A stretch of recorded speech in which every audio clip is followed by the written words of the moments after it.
Welcome, everyone. It is me, Pat. And Skull. Skull of JT Music. This is the first podcast we've recorded since we went live, so that everything that you've seen to this point was all kind of pre-recorded. And we wanted to record a lot more, but the studio's been getting worked on. And you can't see it, but there's a cool grid system with like a power supply and all sorts of cool things, and then we'll get lights and everything set up there soon. So that's in progress. And our first set in here is probably going to be for a Doom song. It's going to be, instead of like a narrative music video, it's just going to be kind of a cool, like flashy music video with like a cool hellscape kind of set. We'll have a couple sets in here. One probably like spaceshipy, and then one hellscapey. Yeah. Those are words. And we will probably do our podcast on them. So that'll be cool. So we'll be able to, while we have the sets, we'll just record it in them. We'll just place the camera. And this is still a temporary look until we figure it out what we're going to do. We're going to get curtains too, so that the blackness can just like fall into so it's just black behind us and the lights could be cool. I don't know. We'll play with that. So for the visual watchers, you'll be able to have a more aesthetic appearance. But right now, you're in on the ground floor if you're here. Yeah. You're in on the ground floor. You're here before we passed Joe Rogan, before we went on USA Today, before we became presidents jointly. Before all the sponsors, before Blue Apron, before NordVPN. Before you guys are here. Yeah, you guys are here. I'm talking to you, John's family. Yeah, so good little segue. When the podcast went up, I got like screenshots or Snapchats of my family watching. I'm like, oh my god, no. Stop. I don't think we say anything.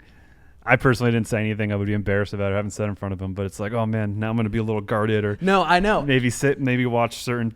I don't know. I think the same thing when somebody, like a friend, like says like, oh, I watched your latest, like, especially when we were doing gameplays or anything, I instantly have this reaction of, oh shit, what did I say? But then it's like, well, no, it's out there for YouTube. But it is, you are kind of a different person in the realm of content. I mean, we're different, a little bit different in front of fans and stuff than we are with family. I guess that's kind of the gist. But only a little bit. Like, we don't really turn it on per se, so that's true. It is still pretty one-to-one, but we are not personalities talking to each other, but also to an audience. There's a weird disconnect to then know that I don't know.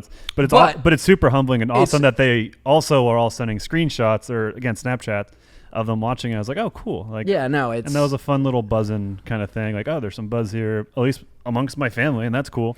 And then they were all like not arguing, but like bragging about how many mentions they had got. I mentioned my mom the most. I'd mentioned, I think my brother-in-law, which to my brother and sister, they were like, why did he get a mention and not us? Well, and stuff. So you got to be more relevant, guys. I know. Sorry, jeez. But I'll give just for my family. And how many followers does he have, by the way? Because we probably shouldn't be talking about him if he doesn't have a lot of subs, dude. You know, waste of time. Was it Eagles fan? He actually has a pretty big Eagles podcast or Twitter thing. Alec. Oh, really? My brother-in-law, who gets more mentions now. Maybe we could collab with him, dude. Yeah.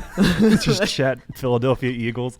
But I'll give quick shout-outs to them. We don't do shout-outs, but I'll make a shout-out to my family. It's for the family, What's dude. The meme of David Guetta. David Guetta, the most tone-deaf thing ever. David Guetta. If you guys haven't seen that clip after the George Floyd thing of David Guetta, bless him. He was trying to give a commemoration to George Floyd. So here you go. You get to shout out your family like David Guetta. Well, shout out to my mom, my sisters, Sonia and Bella, my sister-in-law, Abby, and my brother, Eric, and their kid, John Anthony, and then my brother-in-law, Alec, and his daughter with my sister, Bella, Lila, and then my dog, Brady. So that's a shout out to my family. Shout out to his family. And also more context. Yeah, he before playing like a techno song before the drop, he said shout out to his family. Just look up. You have to have seen it. The video was so viral a couple years ago. But look up David Guetta. Shout out to his family. Oh my God, it's fucking gold. It's so. But a fun transition topic point is talking about kind of like our family support or what they think about what we do, and that is actually a question we get a fair amount of the time. So that. I think this is something people find interesting. And then also just generally, it's kind of funny, and this is common amongst any YouTubers when you're like, I don't know, working around, even people in our office working on stuff like the lighting or whatever, or I'm at home and someone's a plumber comes by, I don't know, and they ask, oh, so what do you do? And it's always like, how do I go about this? It's like, it's just the same thing every time. Like, how deep do I want to go? Yeah. And can I keep it vague? And then they're satisfied with it. And it's not that I don't mind talking about what I do, but it's always like, it's never a negative response, but I don't know why. I guess it's just tiring. I guess it'd be not tiring. I don't know. Do you have any? It is. It is a little tiring, and that is no fault to anybody. Yeah. Like it's a weird job. I love talking about myself. So when somebody asks what I do, I usually just say, "Oh, I'm a musician, a music producer." But it does get kind of tiring because with our job specifically, it does, especially because you can never just leave it at content creator or musician because people ask more. And again, not to their fault. I would ask too. But it like having to explain like how we got into it usually comes up. It's not just like, oh, I'm an engineer. Oh, cool. There's that. Yeah. Which I'm thankful for because people do tend to be pretty inquisitive about it, but it absolutely gets kind of tiring answering the same thing over and over again and having to like. And I think what's tiring is that I make it harder than it needs to be. Me too. Exactly. Yeah. So, I was going to say so it's mostly on me, not on the people asking. So like, I just don't want to come off as a cock, to be honest. Like, and I also want to be taken seriously. So it's like a weird balance of that. I guess there's some pride in it. I am proud of what I do. Mm-hmm. And there is, someone could say I do YouTube and they think, or so many people Twitch stream and say they're a streamer or YouTuber and don't have an audience, or it's something they do. I don't know. I don't want to sound disrespectful to them, but it's just like, again, to my pride and what I'm proud. It's like, but you know, it is pretty good. Like I've been doing it for a while. Like it is my job. You know, again, I make it more difficult. It's like, I don't know. Yeah. it's a weird thing. I'm trying to get better. I shouldn't care what people think, but yeah. I'm trying to get better at just accepting compliments. I think that's tough for everybody to accept compliments, but like you were kind of just saying, just like taking a step back, putting the imposter syndrome aside and being like, this our YouTube channel is pretty fucking cool. And don't get me wrong, I do objectively always think it's cool. But especially when you're like talking about your job or whatever and you get a little props, it's like I'm trying to work on just like, take it. Like that is cool. That is, and what we have, we're really lucky to have it, but we also worked our butts off for it. So it's definitely a point of pride, but can be a little, it's unconventional. It's an unconventional career, so it's weird explaining that. But coming back to the family, I think it kind of goes without saying, we had really supportive families always. Like we never had the cliche dad who wanted us to play football instead of make video game content, even though ironically you did play football. Yeah. If I was captain of the football team, would that make you love me? Jeez. Wasn't that in the AFC Wrexham or Wrexham AFC thing what Rob McElhenney actually did? Or there's a bit where he's talking about his relationship with his dad and like he did sports to like make him happy. It wasn't Rob. It was Ryan Reynolds said that like he did sports, he was good at them, but he kind of just did them just to make his dad happy. Which is like the epitome of that cliche. Yeah. It seems like he had a good relationship with his dad, but it's just I don't know. That's a good documentary series, by the way, in Hulu. Go check that out. Yeah, it is really good. Yeah, obviously the family's super supportive, and like there was no, I don't know. I think it worked out for us where like they didn't have to let us make our own mistakes or anything, but. And specifically my dad, he understood what we had going on very early on. Yeah. Like the first time I heard content creation was from my dad in late 2007. And that just speaks to his early adopter kind of understanding of things and all that. But so support from the get-go, he understood what we were doing before a lot of people knew what the heck was going on. Like I'd say 2012, it started to become more mainstream, and then here we are today, and everyone knows what it is. Everyone knows it's a viable thing, that people are making livings. It's not this huge novelty anymore, and that's part of why it's easier to just come out and say it to a stranger and answer them and start a conversation about it. But yeah, I mean, in terms of support, I still have it. My dad made us a PowerPoint presentation at one point. Never forget that, and just like. We both like took it pretty seriously, but going back to like the imposter syndrome, like not really thinking we had something cool, just thinking like, oh, John's dad, he just loves us. He's really proud of us. That it's just like your classic parent thing where they're like, oh, you're the best, honey. Like that was the way I kind of viewed it. Again, like knowing your dad was a genius and knowing that it was cool that he saw this potential, it was still kind of like, but we're just kind of having fun, and it is really cool and humbling now years later to like look back on that, and especially how brilliant your dad was seeing that ahead of its time. It's like, you two bozos, I know what you got, and you don't even know what you got. I still have that in my emails, so I look at it from time to time, and it still holds up. Yeah. Was it 15? Yeah, 15 years later. Jesus, that's insane. That's insane. Wow. But yeah, we always had support. Yeah, my parents too. My parents were always spurring my creative outlets, whatever that was. Which I'm super grateful for that. They were always encouraging whatever creative endeavor that I was doing.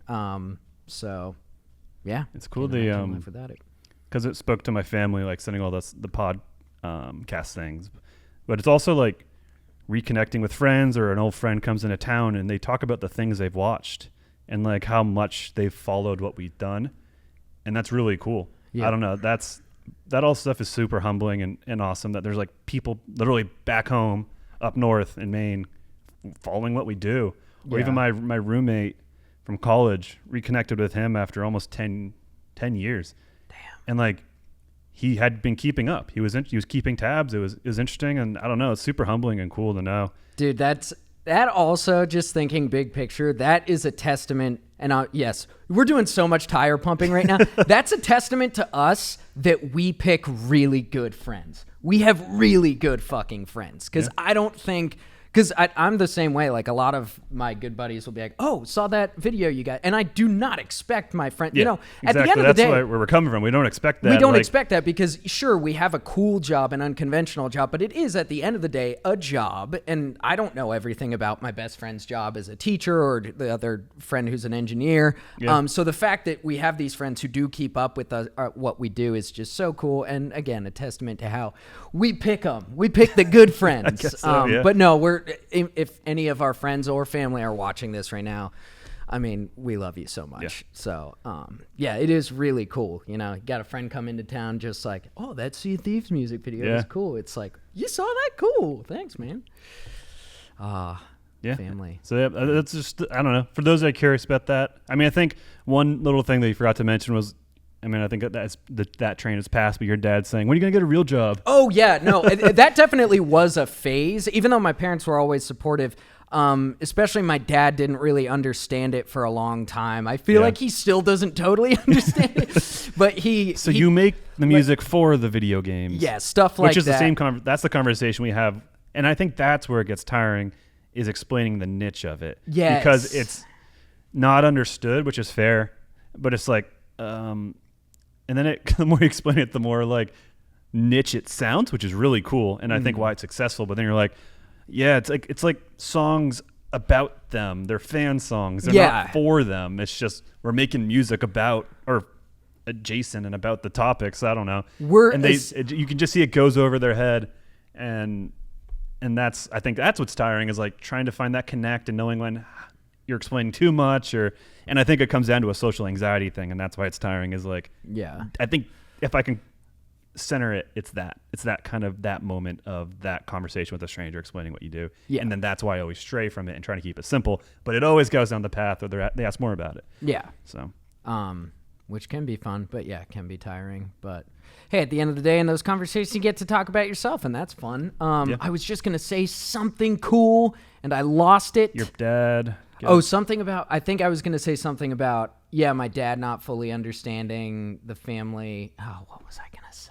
Something about that. I think the live actions have been huge for people to start to get a grasp that had problems with it, which is funny. But I think that is that has helped in that regard, or to have that. And like when a stranger or an acquaintance, that's usually the kind of stuff I show because it's understandable. Yeah. Just coming from zero, not understanding what nerdcore is or anything like that. Yeah, that's what I was going to say. I thought of a good way to describe what we do. we're bards of video games. But then I realized that description only will be applicable to nerdy people. Who already kind of have a grasp. I'm a bard of video game culture. I sing the great songs of the video game realms. I'm such a dork. Speaking of dorks, I got a hard transition. And this is recorded way out of date. Like today is September 14th, and this will be coming out like mid-October. So this has been old news by then. And I don't think I like took the internet by storm necessarily, but I saw it, and it made me think some things. And then I saw the way people reacted to it, and I was like, oh, it's kind of hitting me different. But so this might sound familiar. Again, this is now a month ago for you listening right now. But this is from DJ Vlad. I don't know who he is. He's verified. DJ Vlad is the CEO of Vlad TV. Okay. He might be a controversial guy. I don't know. But I don't know. He wrote, as an adult, playing video games for long periods of time is a form of depression. If you don't believe me, ask yourself this. Think about your 100 greatest moments of your life. Do any of them include playing a video game? Probably not. And this comes from a lifetime gamer. Oh. And it blew the fuck up. And then he said, well, that's escalated quickly. Just to clarify, this doesn't apply to e-gamers or people who have turned it into a career. This isn't about someone who plays a few hours a week. This is about people who consistently devote double-digit percentage of their lives to gaming. And there was just a bunch of feedback and quote tweets of people just kind of like, I don't know, just shitting on it, how it's like gaming allowed them to find friends and all these different things and good things that came from gaming. Mm-hmm. But I think I kind of agree with him. Like, and that's coming from someone who owes everything they have to video games, this guy here, and then supportive friends and family. Mm-hmm. And I think inverse on you. Yeah, no, exactly. And so like, I'm not saying that lightly, but like, I think gaming has introduced the world to me. But when I think about the active gaming and the hours put in, and the more I find more physical hobbies or just spend time with people or doing things, and the less I game, I kind of agree with that. And I look back and like, I have a bunch of satisfying moments, like awesome, amazing video games I loved, experiences, stories that I loved, just emotional investment and payoff. Like, it's all there. I'm a gamer. I've been gaming my whole life. Mm-hmm. When I think about the best moments of my life, none of them are in front of a screen playing a video game, even with friends. And I think I only have two, and it's just playing kind of like Overwatch and Battlefield with the guys, like each night. Like, that was something we could look forward to. Mm-hmm. That, and then like the first PUBG one we had, because that was just a physical experience of adrenaline and like carnal kind of a victory. But I don't know, how does that hit you? The first thing I thought of was, actually, we were watching that Wrexham show, and Rob McElhenney says something about just games in general, not just video games, but like sports. He's talking about, he's talking about watching sports games, going to soccer games, football games, whatever. And he's like, I don't remember the game specifically. It's just I remember the overall bonding experience, which you totally get with games. But the other first thing I thought when I listened to that was thinking about my addiction. And it sounds like, I feel like if he replaced that word depression, I think that's the issue. Just if you're gaming this much and it's becoming a problem, because he doesn't really specify. If somebody plays video games all day, but they're happy and they still have a functioning career and job, and they're still intrinsically happy, who are you to tell them that what they're doing is wrong? They're doing is wrong. But you could argue that in almost pretty much every case where somebody's playing video games that much, they're trying to escape something. Yeah. And sure, they might not be clinically depressed or have an anxiety order or even an addiction problem, but like, clearly, if they're playing that much video games, they're trying to escape something that is in the real world. Yeah, which is I do kind of agree with that too. Is that like he's kind of trying to diagnose, like, I don't know, like you can't escape your real body for and I don't want to like spend time finding people bringing what he said down, but I do think the depression angle is what enraged a lot of people. Yeah. But I think from what I remember seeing, a lot of the kickback was people saying, no, it brought me these things, gaming. Mm-hmm. And it definitely did, and it did for me. Yeah. In a million ways. Mm-hmm.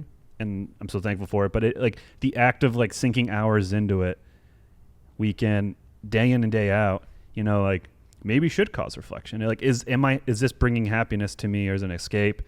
Are two different things. Yeah. And is this behavior? Is this just going deep in it? And I'm not speaking like streamers who stream all day. Like you're doing that. That's work. But I don't know. I think it was poorly worded to call for a moment of reflection. But it was interesting, and the reaction wasn't, I don't know, it caused, because it was one of the few times where I was like, wait, am I the bad guy? Like for a moment. No, I definitely, and the other thing I do like about that tweet is that you can just, especially as you get older, you can just feel people's intentions. You just feel them, like through their words sometimes. And I don't feel malice or like that guy was trying to start a flame war necessarily. There's an ancient term, flame war. I don't think he was I don't get a lot of malice from him as opposed to somebody like friend of the show, Keemstar, who would say Not something. A friend of the show. That's a joke. Who would say something like, depression doesn't exist. Just have a few, if you're feeling that down, have a few sips of beer. That's like an almost verbatim quote from Keemstar. Like people like that, you can feel hostility. I do think he's essentially just trying to say like, reassess, if you're playing this much video games, reassess. This is another thing we say in sobriety and recovery. Ask yourself why you're doing something. Like me, for somebody who's sober, if I'm going to a party where I know a bunch of drinking is, just because I want to be around drinking, that's probably not the best idea. But if I'm going there because like it's a family reunion or there's friends there, that could be a good reason. So asking yourself why you're doing it, like, why am I playing video games so much? Oh, it's our job. Or, oh, I'm a streamer. But if you're like, really ask yourself, like, am I trying to escape something? I think if you'd put it in that way rather than just saying, oh, you have depression if you're playing too many video games. Yeah. But again, I don't think his intent was bad. Yeah. And my interpretation of it, or like what caused reflection to me, wasn't the depression line. It was more so like, think of your 100 greatest memories. Yeah. It's like, I've gamed a fuckload in my life, and my best memories are with people in person, or doing things for myself out here in the physical world, which is interesting now that the meta stuff is happening. Yeah.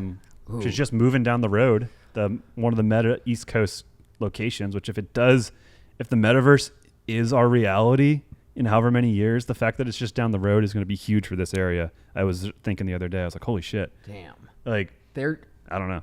But we're going to have Apple and Meta. I think it's cool. Like Ready Player One with all its shortcomings, the world and the idea and the fantasy of that kind of place existing and that escape is a fun fantasy. But then again, we kind of come back to that, like, what is real, or what is bringing real value, or what is a good usage of time, or what is actually bringing, I don't know. It's like that would shift. Obviously, that if that became a form of reality, or even just a form of reality for some people, then the value, is relative to the person, obviously. But it's a loose connection, I think, and something to talk about is like that future. I don't know, like, damn, dude, will you go? You pull me into VR all the time, but that's just gaming. Yeah. Oh yeah. VR is great, but it still has that gimmicky kind of, it feels good to take the headset off and get back to the real world. But I'm future tripping about like when VR is indistinguishable from reality, like everything in haptic suits and you feel and touch and essentially the Matrix. And we're probably still a ways away from that, but not like that far. No. It's kind of, it's crazy. Because here I am, I'm sitting here ready to say, oh, Mark Zuckerberg wants to make the metaverse like the next big thing, but the real world can never be topped. And I'm like, wait, don't say that yet, Skill, because it very well might. Yeah. It is really going to be interesting to see what happens with the metaverse. Yeah. I mean, it's like that could be the big next thing, the big like cultural shift, the next internet, the next car, that big invention. And I love tech. I'm an early adopter myself, so I'll be there, but it's, it would have to be truly such I don't know. I don't know what my buy-in. I don't know what it would take for my buy-in to just go all in. I don't know. I don't know, man, but all I know is us deep in thought, looking off. I know that's the podcast for 4 minutes is us just looking around, thinking. Even though I'm sober, we're going into stoner thoughts here, dude. Think about like how much information Facebook has gathered. Because I know there's a lot of people doubting the Zuck right now. And hey, I'm not a big fan of the Zuck either, but I know a lot of people are like, oh, the Zuck, he thinks the metaverse is going to be great. Now, think for a second. We all know how Facebook is creepy. We all have seen the ads pop up when you talk about Instagram is owned by Facebook too. So. Facebook is a little gremlin that's always in your pocket and always with you. The fact that they have gathered so much information makes me that when I think about that makes me think, oh, Zuck knows where humanity's going. So he's right. So he knows.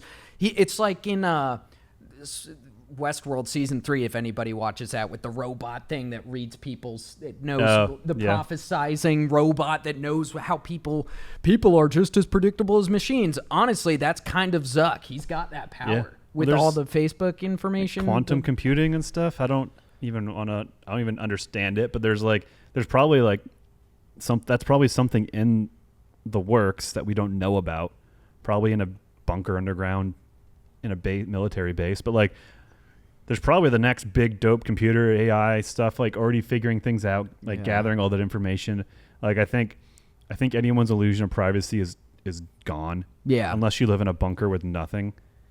Like, which I personally, I don't care. I don't care. I'm not cooking meth in my in my apartment anymore, at least. But no, that was a joke. I've never cooked meth. But great joke for an addict to make. Yeah. But I really don't care if Uncle Sam's watching you. I don't care if they want to watch me take a shit. I can't control it. I think it's all ever present, and there's nothing you can really do about it. Yeah. If you want to use technology, you're just going to have to accept that they are watching or can watch or can at a moment's notice have access to your whole life and know everything you've done. Yeah. And probably turn this computer, this camera on, or somehow take this broadcast feed of this camera we have here, and they can be hanging out with us right now. You just got to accept that. And my favorite kind of archetype is like the kind of conservative country bumpkin guy who doesn't do anything, but like is so prideful on being off the grid and like all that shit. And like, it's just like, dude, no one's interested in you at all. You probably have some spicy takes and yikes viewpoints, and maybe you have a illegal firearm or access to some explosive. I don't know, like something weird, something flaggable for sure. But it's like, most of you are just like shooting trash in your backyard with guns and smoking cigarettes and drinking beer. Like, you're not doing anything worth monitoring. Even today, even that guy probably has a Facebook account. Oh, yeah. Like, even if he claims to be I can picture the profile picture right now. Oh, the profile picture. White glasses and a truck. Yep, the guy who says, I was a fan of old school Eminem. Like, that guy. No. Even taken away back, probably like Springsteen and I don't know.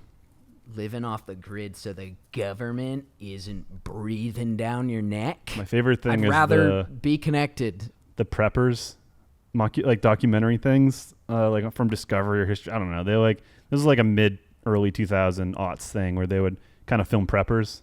What are preppers? People like prep for the doomsday or for... Oh, preppers. Yes. And they're the funniest things because it is the weirdest people who buy land off the grid, arm their family to the teeth. They practice like active shooter situations on their homesteads, like just the most outlandish stuff. And it's like, what do you guys think? I don't know. It's just like everyone like has this like Waco and whatever the one in the Northwest was, like fantasy of like standing up to the government when they come. And it's like, no, you're going to get fucking obliterated.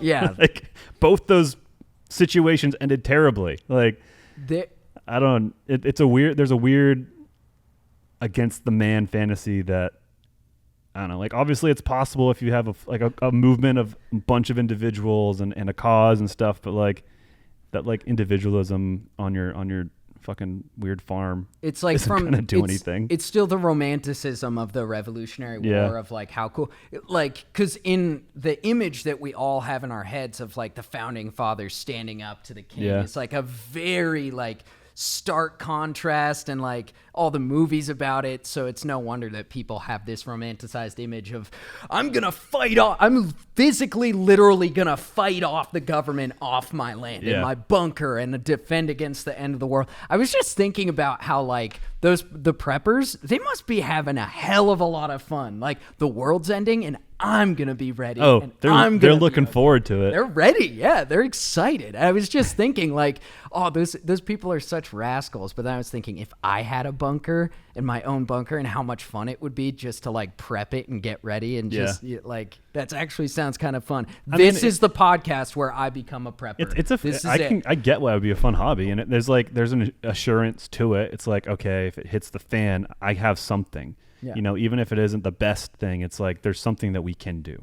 There's a sense of control I can have for a moment, you know, if it really is just bonkers. Mm-hmm. And it's also better than not being prepared, you know? Yeah. Just being like SOL and at whatever behest of whatever's going on. Zombies. The Purge. Government, the Purge. Like whatever this thing is that you would do this for, like there is solace in that. Like it does make sense. If you're like super rich and super famous and you don't have a bunker, what's Post Malone does? Yeah, no, I was about to bring up Post Malone. He's a big like prepper. He's talked about it on a couple podcasts, and he also seems to like have fun with it. Like he's got his bunker, and it's like you can like play Fallout. It's like LARPing Fallout preemptively. It's like okay, cool. I mean, I doubt. I mean, shitting on these country bumpkin dudes and these weird preppers, but like. I don't doubt most of us, if we had the resources, would kind of have fun doing it. Yeah, like there's a reason apocalyptic stuff is popular. It's like a weird fantasy. I don't think people fantasize about it, but it's like an interesting like, if we had to start, how would this happen? If how would I live through it, or wouldn't? I don't know. Yeah, it's I don't know. Gamers, dude. Gamers, friends and fans. Gamers, friends and fans used to be my tagline. Good old, the good old Q&A videos. Yeah. Good times. That was the most we had as a place to speak to people. But now that we've the podcast, it's like it's a fun change of going from the Q&As, which were like trying to be trendy and answering questions that would have good title, like that we could feed in the title and just being engaging. But this is there's zero pressure in that, you know, we're not doing this to make something that blows up. We're not beholden to ads or sponsors. Yeah. It's just us talking, and that's fun. Yeah. And so that's nice.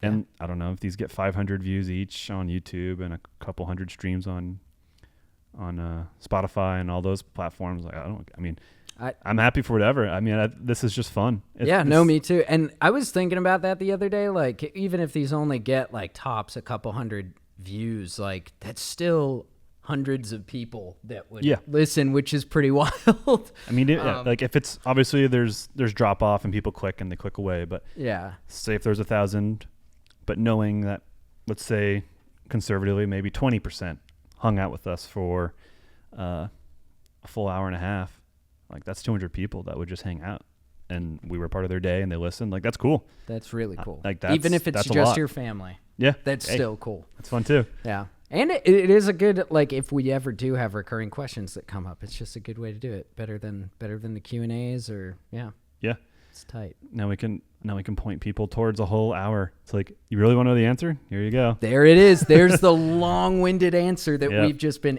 aching to get out there. I've been playing around, and maybe they'll be out by now, but like taking 10-minute clips from each podcast and then posting them somewhere. But I don't want this JTTV to only be podcasts, which could be fine. But it's like, I don't know, maybe fuck it.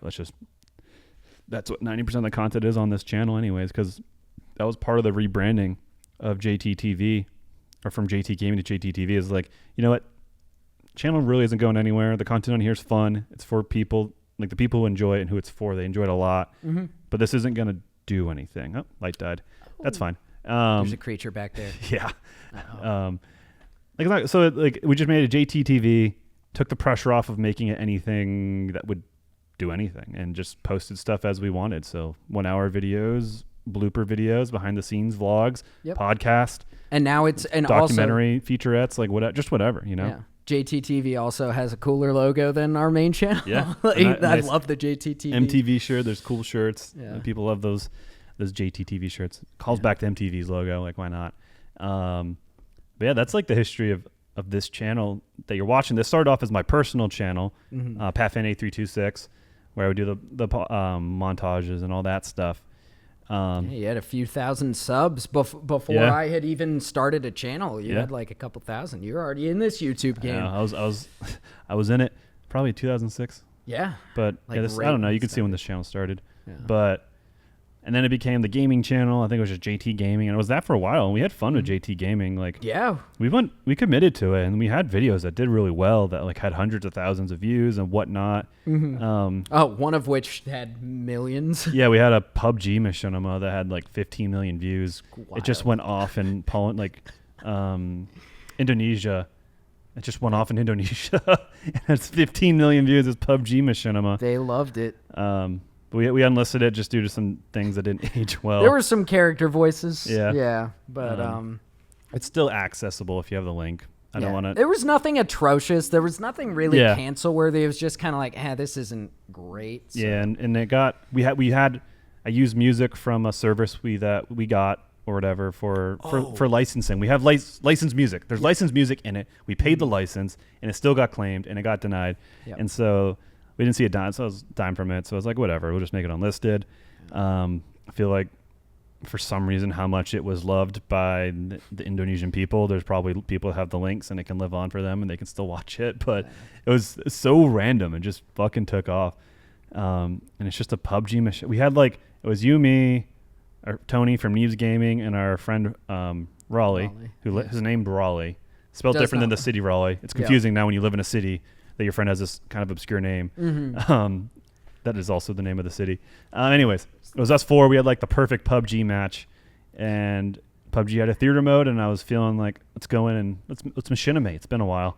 And so we made this machinima. We did voiceovers for enemies. So we hit all different archetypes of just annoying. I want to quote it, but I shouldn't. So we did all sorts of like gamer tropes, basically. Especially specifically to PUBG. We tried to do some like PUBG tropes, like we things did, that people would like say. Like stoners or like tryhards and other things. Yeah.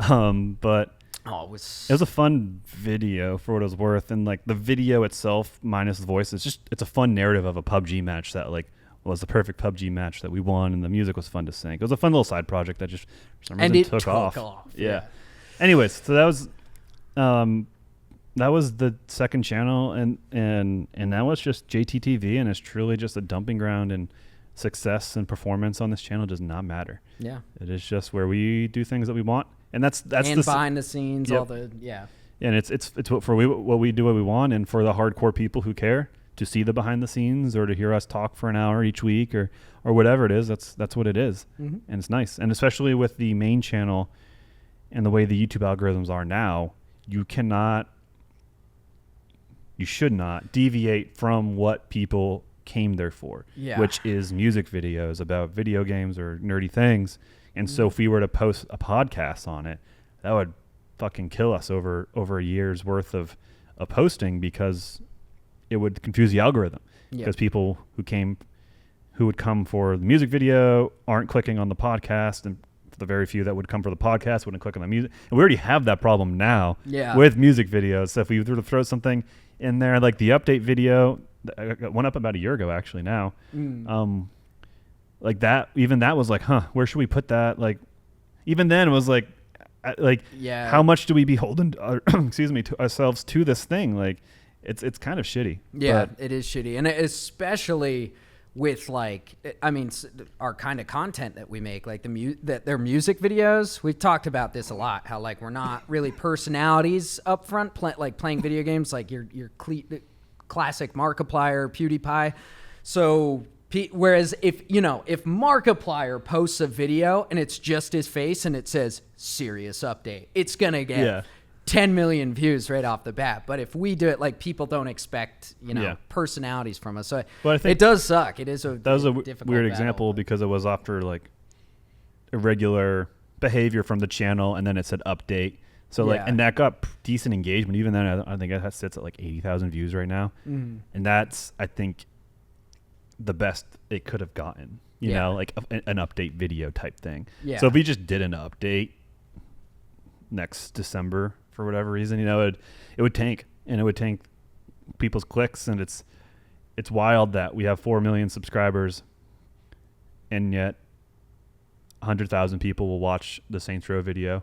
And I would gather if these 4 million people who opted in to us saw it, they would enjoy it. And a lot of people do watch things like, oh, I enjoy this. And it's a weird combination of like, it's like fandom level, like hardcore to casual. Yeah. It's the algorithm presenting to people. It's like it's so weird, and the user behaviors. It's hard to track, because like for myself, when I'm following channels, I proactively go seek it out, and that's a user behavior that I've had to develop due to the whole subscription thing not really being a thing that updates you on content. Yeah.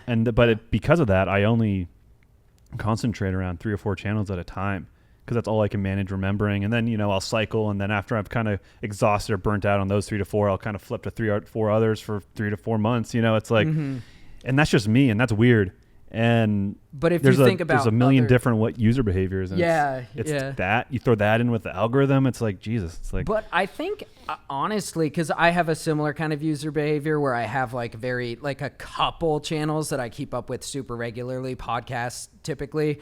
And then like some lore channels and stuff like that I also go through phases with. But I'd imagine that is very similar to most users on YouTube, kind of going stuff. So then if you think about that through the lens of our content, which is already varied, has a lot of variation. It's also styles. music. Yeah, it's also music. Just so it's very like different. It's just a different kind of beast, which can be tough to navigate and super. Either like when it's hot, when the iron's hot, it's amazing. Yeah. You're on top of the world. But when it's not, it's like, oh man, this is frustrating. The algorithm. What the heck is up with the algorithm? Stuff like that. But yet our channel isn't in any kind of hell that a lot of people's channels are, or they're like in a hell where the channel is just done.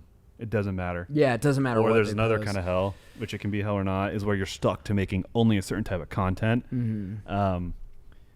But despite the ebbs and flows and the big ebbs, whatever the big dips, we could still have a solo her, or an Assassin's Creed song can blow up, or a COD song can blow up, or the indie stuff, usually a pretty safe fact that'll blow up. Yeah. But there's a lot of people, and I think we talked about it before, who went towards the indie stuff almost exclusively, or when it was hot, so it would blow up. But we always stayed true to what we wanted to, and I think I don't know what that's done to our algorithmic beast thingy, but it has paid off, and I think it's I don't know. I think it's just longevity and us just sticking to our guns, but it's still really confusing to navigate, and still like frustrating in a way. But it's also maybe another thing with user behavior, like maybe AAA titles aren't of interest to people anymore, and it's just the trendy stuff that'll pop off. The Elden Rings, the Fortnite of a few years ago. Like I don't know. I saw someone stream, or someone said there's no good games to play anymore, and that's because nothing was popping off on Twitch right now. Like there wasn't a single thing. And I saw someone came out and was like, dude, there are so many fucking good games right now. My backlog is huge. It's never been bigger. Yeah. Like the amount of good games out now has never been like, and so I think there's even a part of that. Like I don't know. Obviously Saints Row isn't the best example, but like Destroy All Humans, it's a fun, obviously it's a reboot or a remaster, but it's like, I don't know. It's interesting. It's a video game that's out. If you're a gamer and you like JT music, check it out. Like it feels like there should be more meshing, but there isn't. And I don't know. It's just, and we haven't not built our audience around video game music. So it's like, I don't know. And I think it is that big thing. It's not the trendy game. And I think that is the algorithm, is Minecraft and Fortnite and Elden Ring. What are the no, I think you've made this point before, not on a podcast, but like how AAA just isn't the same as it was. I think that is like a testament to how gaming is evolving, how gamers are evolving, that like most people want like something like Apex Legends or Fortnite, whereas these AAA titles that are really great narrative or just fun games aren't as like, especially on Twitch and on YouTube, in terms of what's getting clicks. Yeah. Because it was weird. I remember Among Us is a big one too. Among Us. Oh yeah, of course.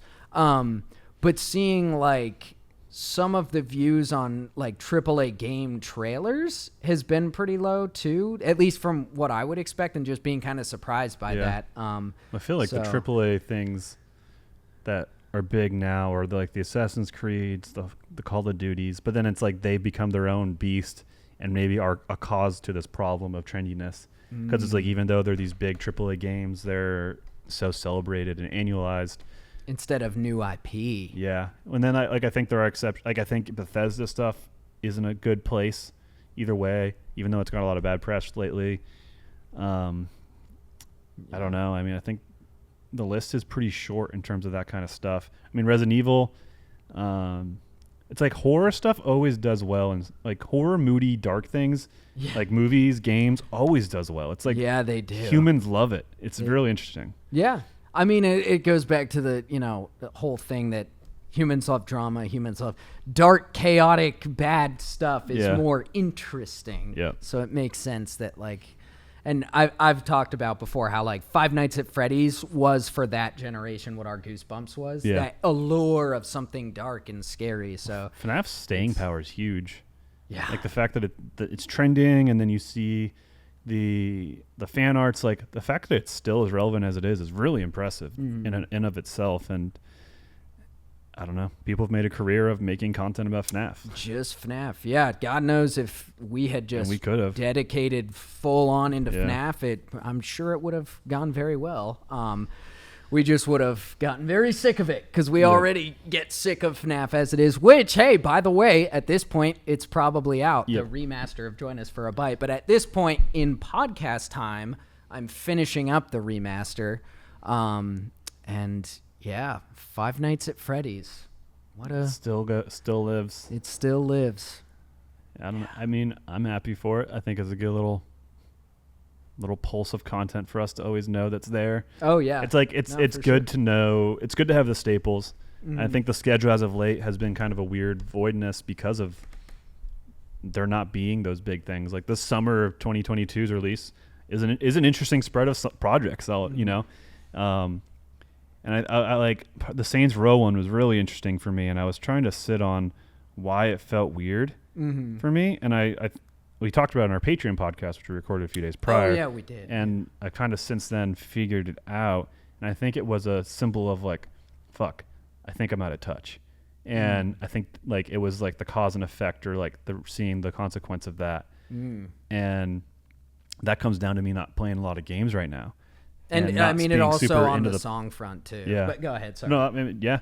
And because like, obviously Christian needs to be into it and it has to be something we care about. But I kind of like look at release dates and like put things ahead of schedule, that like Saints Row had its launch date zeroed in a long time ago. I was like, oh hell yeah, Saints Row, cool. They're making a new one or remaking it. I love Saints Row. Yeah. We made like sick, put it in. And then a couple weeks up and it's like, okay, Saints Row's on the schedule. We still held on to like, okay, cool. Saints Row is our memory of Saints Row and the Saints Row projects were still there, but we didn't keep on the pulse of what's happening now, or the state of the game. And I don't know, like I think more importantly the pulse in terms of, and like we weren't passionate enough about that game to stick to our guns on it either. Yeah. And I talked about this on the Patreon podcast, but the song, when I made the song, I haven't said this out loud yet. I don't think I've even told you, but when I first started making the beat, like I have said this, that like, I just kind of want to make an old school kind of Slim Shady with gritty, edgy punchlines, kind of funny, dark sense of humor. Some inappropriate jokes in there, but just kind of do an old school Slim Shady pump up song, which I had a lot of fun making. But originally when I first started the beat, I was thinking not that I was going to make a Johnny Gat song. Well, I kind of was. It was originally going to be like, because Johnny Gat is known for being like, I think he's a movie star in Saints Row. He's one of the gang members like rising up, and they all become like presidents and superheroes and stuff. Yeah, and Johnny Gat is like this super hot guy who's just like, I think in like Saints Row 4, I think he has become like mainstream famous or something. Well, they're all super famous at that point. Yeah, it just gets ridiculous. And so I expected, like Johnny Gat was one of the most beloved characters. Yeah. I remember I romanced him in Saints Row 3 or 4. I think it was 4. Yeah, I boned Johnny Gat. I'll do it all day. But Yeah, I started it making it like a Johnny Gat kind of song. And then I started watching the game trailers, and I'd already started writing and kind of figured out the vibe for the song, that it's going to be this kind of pump up song, get the fuck out of my spotlight. And then I started watching trailers and seeing the comments and people calling it a woke game and all this weird disjointed stuff with the production. And there wasn't any Johnny Gat. And I was like, oh, what? So I mean, I gave it about 10 hours, and the wokeness stuff, as usual, is just dumb idiots being dumb idiots. Yeah. But the game is void of charm and memorable characters. The writing is classic video game writing at its worst in terms of the jokes and that kind of stuff. Yeah. And so, personally, as my experience with it and the feedback, I guess I'll call it, of gamers out there and the criticisms of the game, are valid from my experience of it. Yeah. The wokeness stuff, it's not there. There's more, visibility and exposure and just like it just, I don't know. There's options, I guess. I don't know. Yeah. And like, that's cool. Like, what is that? How that doesn't affect anything. Mm-hmm. But like the real stuff, the real criticisms did check out. Yeah. But I have said, and like the data gameplay works for me. It's just that there was no charm, there's no polish, and there's nothing memorable about it. The setting kind of felt weird. And I think, I don't think we mentioned this before on the Patreon part or whatever, but like, obviously I edit the videos and I play with gameplay and the trailers out there. And that had like one of the single worst launch cinematic trailers I've ever seen and worked with. Like, usually cinematic launch trailers just have like cool moments. Like, I save those for the chorus or for cool bridges or just cool things. And so I have familiarity with gaming launch trailers just very intimately, because I go through them by frame and partition them off and harvest them, or whatever you want to call it. And so I have hundreds of them under my belt, under scrutiny, and that was the worst fucking one ever. It was so bad. Yeah. There's just nothing cool in it. It's just bad. Anyways, and I think that was like when I started to feel like weird about the project, and then like, damn, how did this happen? Yeah. and then full circle, I'm like, dang, I might be out of touch. And so that's something I'm trying to remedy right now is figure out where the pulse is, going back in the comments. Mm-hmm. Because I did build a habit of not looking at the comments during that time in 2021, just because that was hard, because there was a lot of comments and speculation and about things. Where I was. Yeah. And so I just need to get back into there, because that's a good place to keep the pulse. Yeah. I don't know if I want to put the time into gaming day in and day out and being back in that place, but I need to find out.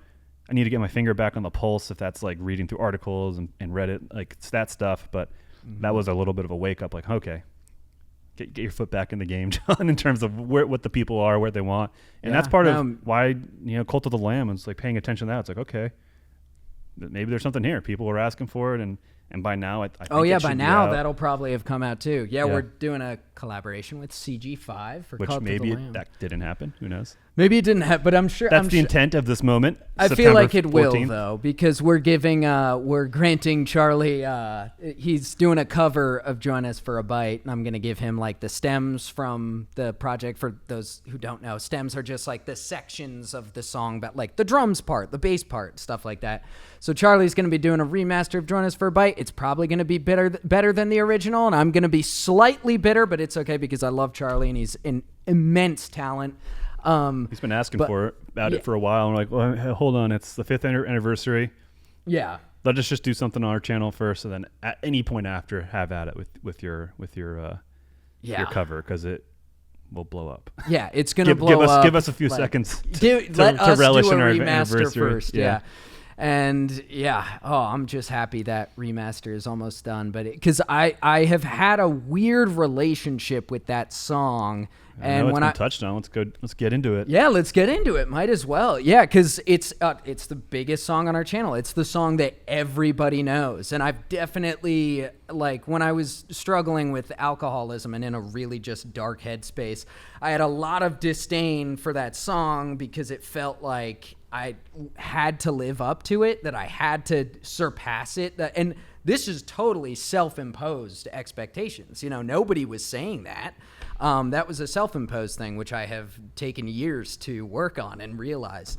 But in my sobriety and just getting in a better headspace, I've come to have a lot, and I've always had gratitude for what that song is and gratitude for the people who love it. I don't want anybody to think I was ever like, fuck the fans. I just went through a very disdainful period with my relationship with that song. But now I'm super grateful for it. That being said, doing the remaster, it's been really daunting, at least getting it started. And I knew that, like, dude, if you just get it started, you're probably going to end up having fun remastering it rather than feeling, and lo and behold, that happened. Yeah. So like, I'm at a point where like the remaster is going to happen. I think I mentioned on the Patreon podcast, not this podcast, I mentioned the possibility that like, maybe I won't remaster it if the remaster doesn't sound good, because the last thing I want to do is like bastardize that song because it means so much to so many people. Like people love that song. So it's finally at a point where I'm already like, okay, this sounds better than the original. The remaster will happen, but I'm still trying to keep all the original pieces there. I was telling John about this yesterday, but like for some of the remasters I've done, I've gone back and either re-recorded stuff or reproduced stuff. But for Join Us for a Bite, I'm trying to keep literally all the same instruments and everything there. I am adding a few little things in the background, but trying to keep it as loyal as possible. Because part of me wanted to like reinvent it, but then the other part of me was like, nah, which is still on the table. Yeah. Oh, it's still on the table, but that would be a separate thing, like a separate project, because we've toyed with the idea of like remaking what the original version of the song was, which everybody at this point knows that like that song went from a love song for my high school sweetheart, turned it into a Five Nights at Freddy's song. I think everybody knows the narrative now. What was the original chorus? Just thinking of you is like listening to my favorite song, bounce to the rhythm. I get the feeling whenever it comes on. Super cheesy, but super catchy. Evidently so. Yeah, 18-year-old Skull. I wrote that chorus in January, I think, of 2010. Dang. Is when I wrote it. And I was missing Caitlin. I was at college. I was sad. I was being a sad boy. Just thinking of you. Just thinking of you, yeah, no, and that's how it was. There's a few things that have been repurposed from way back. Yeah. Like the Saints Row chorus was the first chorus you ever wrote? That was the first chorus I ever wrote. Not the last Saints Row song. Saints Row 3 rap from 2010 probably, which was like... It's so funny.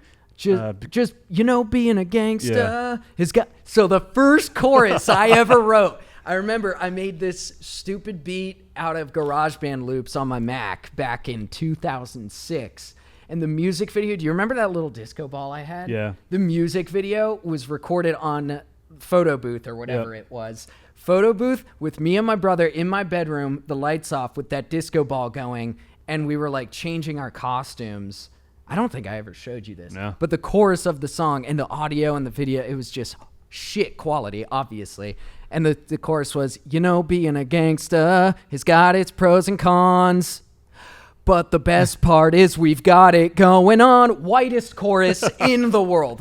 No wonder I shortly thereafter wrote a song called White Guys Can Rap Too. Yep. The whitest chorus ever, and actually ended up using it for the Saints Row 3 rap. And that's chorus kind of slaps. Yeah. Being a gangsta. But yeah, talking about a 16-year-old from Kennebunkport, Maine, talking about lyrics. Being a gangster. At least at the time, I was like kidding. Like I knew that I was being goofy and being a goofy white kid. But the best were the kids who went to our high school who did that stuff but weren't being joking about it. Those were the best. Oh. You're real hard if you grew up in Kennebunkport, Maine, dude. Yep. Real hard. Oh, hardest motherfuckers you'll ever meet up there. God. The Great North just builds them different. The Great North. Yes. But yeah, I guess I don't know. I don't think there's any other huge repurposes. I mean, there's been things internally within JT that you kind of repurpose. I think there was one of the BioShock choruses. Yes. Like the very first BioShock chorus was recycled for something else. You're right. Yeah, it was BioShock Infinite, And I got so excited. As you know, I love BioShock. When the BioShock Infinite trailer came out in 2010, that first trailer where Booker gets thrown out the window. It looks awesome. It's like a version of the game we never saw. Yeah. And I still loved Infinite, but that version was so fucking cool. And I remember I got the hardest music boner in the world and made this cool beat. And the chorus was like, I don't want to fuck with that. I'm legitimate. Okay. You don't want to fuck with me. I'm legitimate. Boy, you better sit down, take a bit of Ritalin. That's right. I had a drug reference in that joke, in that rap. That was used in Infinite. In Call of Duty Infinite. Infinity. Yeah, Infinite. They're both Infinite. Weird. I'll be setting my... Yeah, that's right. Which I wasn't going... We weren't going to make a COD Infinite rap until I played the game and loved it, remember? Yeah, that was fun. That might have been... No. I used to play every COD single-player campaign, but I stopped at Black Ops 3. Black Ops 4 didn't have one. And then I didn't play Vanguard. I didn't play Vanguard at all. And I barely did Cold War. I don't know. Yeah, they just... I think Call of Duty hit gold with Modern Warfare, and they could have turned that into a games as a service. And just... I would be playing it to this day. But then Cold War and then World War... Vanguard, which is just like, who the fuck asked for Vanguard? Yeah. And then Modern Warfare 2. Stop. Halt. Just cut your costs. Stop. Just make Modern Warfare a games as a service. It was your biggest hit of Call of Duty. You know. Yeah. Why? Just stay with that. Stay with that war zone. Like, just... You'll save money and people will play it longer because it is what people want. People want contemporary warfare. They don't... From you, at least. They don't want the World War II stuff. They don't want the Black Ops, Cold War stuff. They don't want future stuff, mega future stuff. Like, you have it. Stay with it. I'm about to use your words against you. Only make Five Nights at Freddy's songs. That's all we want. Only make Five Nights at Freddy's music videos. Well, that's... Yeah. But that's, I agree with that's you. As the creators. Yeah. But I think the big wigs at Activision don't give a shit about the quality of life of variation in the work for their employees. Like, if it's going to... like. Me, business brain is like, that's the formula. Oh yeah, no, that is, now that you mention it, it's like, why haven't they done that? Yeah. And then DICE with Battlefield, I'm amped up now. Whoever their creative leads and just the team leads creatively, are fire them. They've been missing the mark since Star Wars Battlefront, the first one. Like, these are Battlefield, Star Wars Battlefront. They should be slam fucking dunks. Every Battlefield should be a slam dunk. Every Star Wars every Battlefield should be a slam dunk. Every Star Wars Battlefront should be a slam dunk. But they fucking messed it up, and it could be EA's involvement with how they monetize it. But it's just like, it's ridiculous. Like Battlefield 5, the World War II game, starting with like, I know what they were going for. They wanted to chronologically do World War II and make the game last for up to 10 years. And so they started with 1939 battles and just the obscure battles.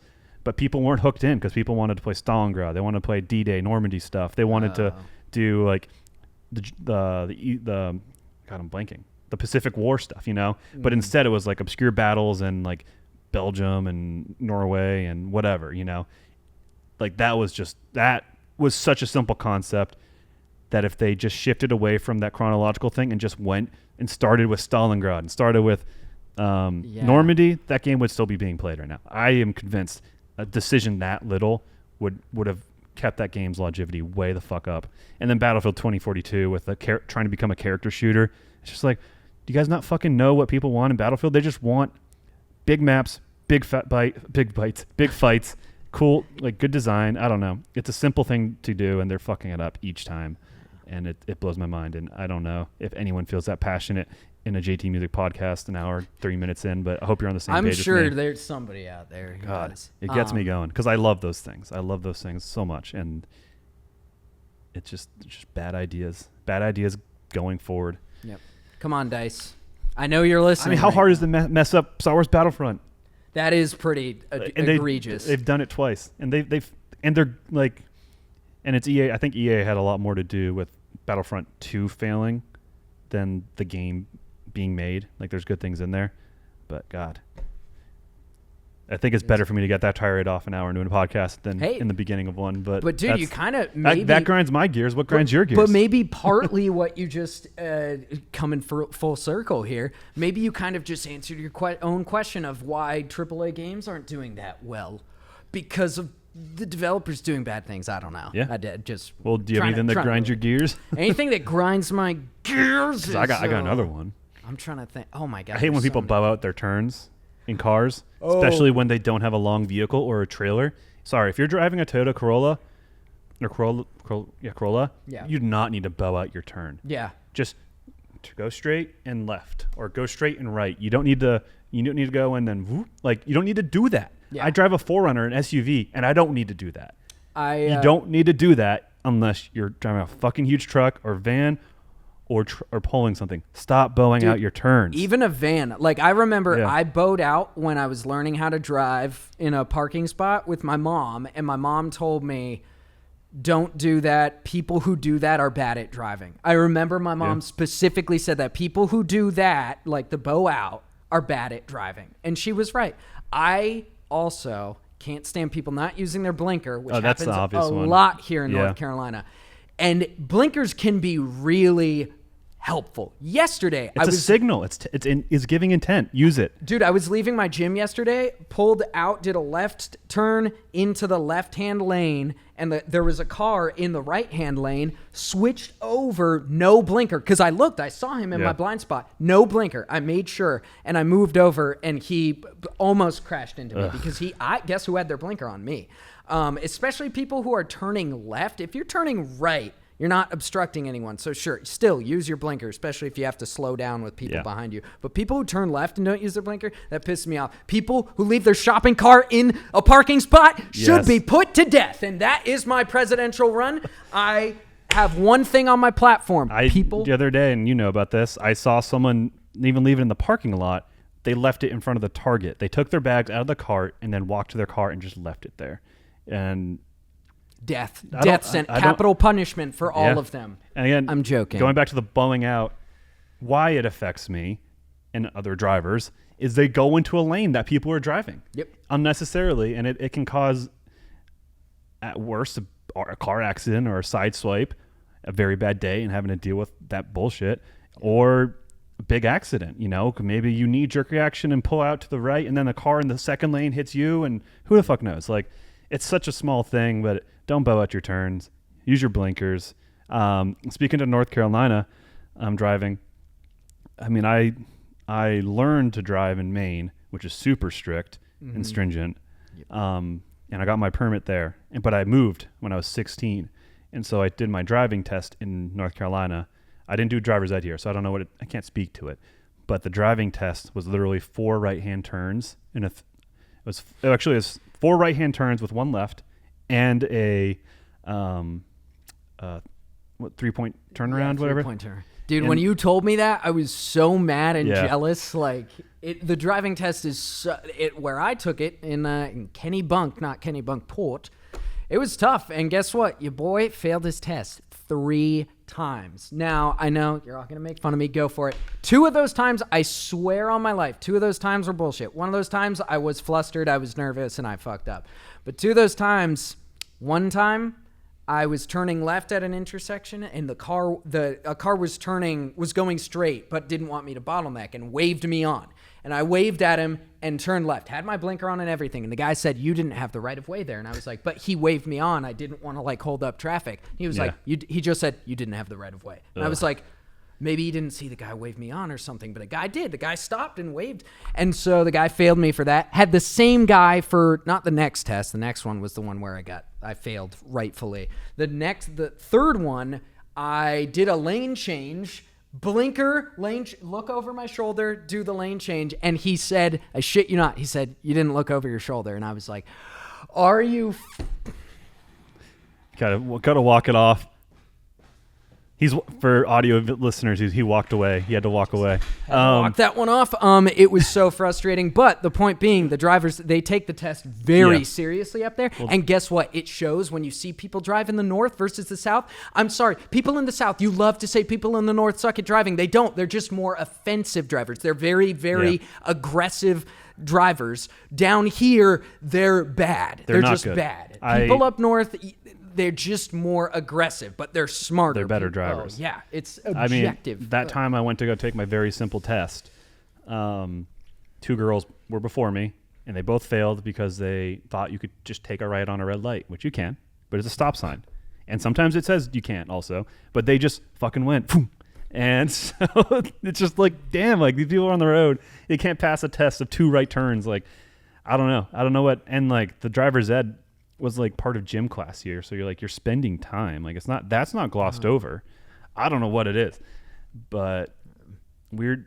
I don't know. Nothing's worse than Florida. I mean, I feel like the further south you get, the shittier it gets. The worse, yeah. But I've also driven in New Jersey and New York, and the offensive aggressive driving is just too much. It's for like little old me, like just like it's obnoxious.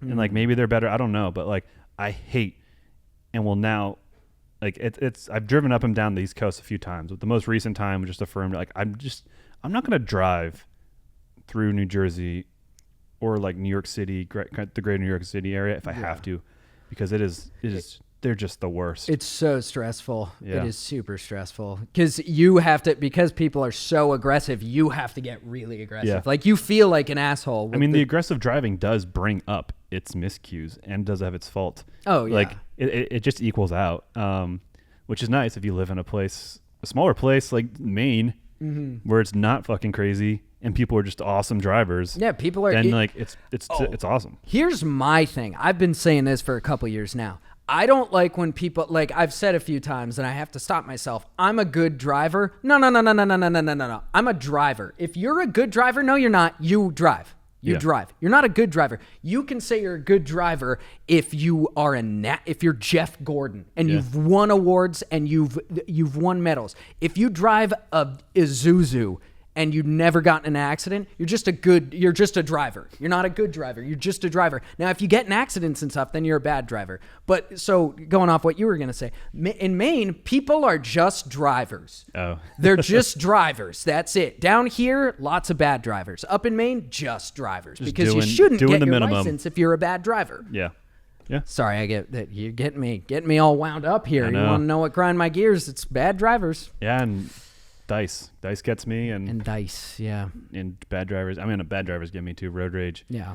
The one thing that was itching in the back of my brain that I did want to say before we end this, going off what we were talking about, reusing old projects. I say this all the time, and it's in the back of my head, and I had to say it. If you're a musician, artist, creator, whatever you are, an engineer, I don't know, don't get rid of your old projects. Because what we were just talking about, like reusing old choruses and stuff. Another one I wanted to touch on was the Destiny 2 rap. That chorus was just an old melody that I was going to throw away and kept and checked on years later and ended up using it. So my point being, you can like literally plagiarize yourself from years ago because you were in a different place, different kind of creativity. And it's really fun and legal to do that. It's really cool to plagiarize yourself, recycle old ideas. I'm just saying plagiarize yourself to sound edgy and hip, but just don't throw away old stuff. To my fellow creators and stuff out there, don't do it. Don't do it. Keep it all because it's fun to go back and look at it. That's all I wanted to say. Yeah, you can see the journey too. It's part of your journey, part of your growth. Yeah, exactly. So that's a good cool thing.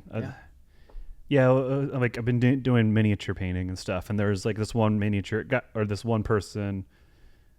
This is the topic of repainting over your minis as you get better. Was a topic, and the channel, the expert, whatever he was, Maniac, I think was his name. He was like, no, don't do that. Keep that. That's a story of your progress. And it just don't waste the time, but it's a story of your progress. And I was like, dang, it's the same thing, just different, slightly different take. Yeah, no, it is exactly the same thing. Yeah. I love that. That's a great, It's a waste of time, and it's good, just good to have. Yeah. But anyways, hope you guys enjoyed this podcast, episode 6.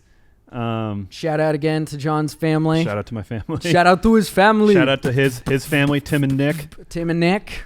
Old Timmy and Nikki, as we call them. Timmy and Nikki, yep. That's what we call them here in the studio. In the States. Yeah, in the States. I don't know. That's what I thought you were going to say, which doesn't make sense. Well, thank you guys. You can listen to this you're obviously listening to it somewhere, but it's also on YouTube, Spotify, Apple Podcasts, and we just did Google Podcasts. So you can listen there. Rate and rate. Give us the 5 stars. It helps a lot. Yes. And if you have any JT fans in your life, maybe push us their way, so we have another friend here to hang out in the room, build that parasocial relationship, that one way speaking to you. No, please tweet, DM everything. We do interact and reply to everything. Yeah. So that's important to us. So. Yeah. We've here at JT Studios, we've always got a seat open for you. Yep. And you're sitting in it right now. Yeah. Isn't that cool? Hey. We'll see you next time. All right. Bye-bye. Kisses.